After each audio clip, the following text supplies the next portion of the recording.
मला असं वाटतं की मराठा आरक्षणाच्या बाबतीत खूप मोठं सभागृहामध्ये जवळपास 70 ते 80 सदस्यांनी आपली आपली मतं व्यक्त केलेली आहेत. माननीय मुख्यमंत्र्यांनी आपलं स्वतःचं मत मांडलेलं आहे आणि मी माझ्या वक्तव्यात सुद्धा म्हटलेलं होतं की मराठा आरक्षणाला आत्ताची गरज आहे, म्हणून मराठा आरक्षण देण्याची आवश्यकता आहे.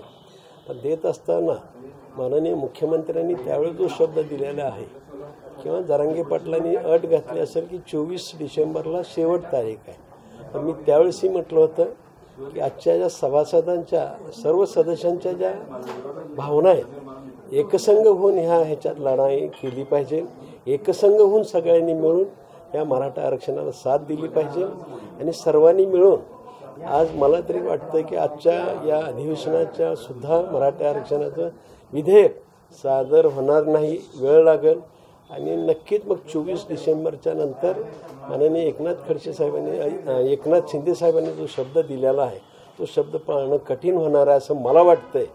कारण मला तेवढं ज्ञान नसल्यामुळे मी तेवढं बोललो. पण मला जे वाटतं की आत्ता जो काय अहवाल आलेला आहे त्या अहवालाचं वाचन होईल, त्याचे मुद्दे निकालतील, त्याच्यानंतर मंत्रिमंडळापुढे ते सादर होईल आणि मंत्रिमंडळापुढे आल्यानंतर माननीय एकनाथ शिंदे साहेबांनी शब्द दिलेला आहे की खास अधिवेशन बोलवून ह्याच्यावरती तात्काळ निर्णय घेण्यात येईल.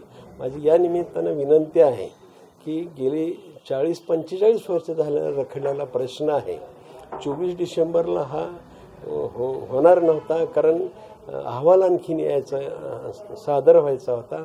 अहवाल सादर आत्ता झालेला आहे आणि यावरती अध्ययन करायला वेळ, कॅबिनेट आणि परत अधिवेशन आणि त्या अधिवेशन काळातच, कारण शेवटी आरक्षण देत असताना आरक्षण हे टिकलं पाहिजे, आरक्षण परत रद्दबादल होऊ नये ह्याचीसुद्धा सर्वांनी मिळून काळजी घेण्याची गरज आहे आणि म्हणून आरक्षण देताना खूप अभ्यासपूर्वक द्यावं लागणार आहे.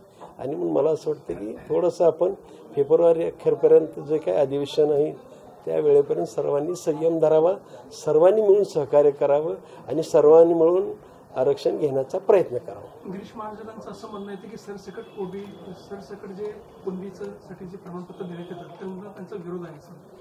काही लोकांचा विरोध आहे, काही लोकांची संमती. आता साधक वादक चर्चा करून चाकोरीत बसून निर्णय घेतले.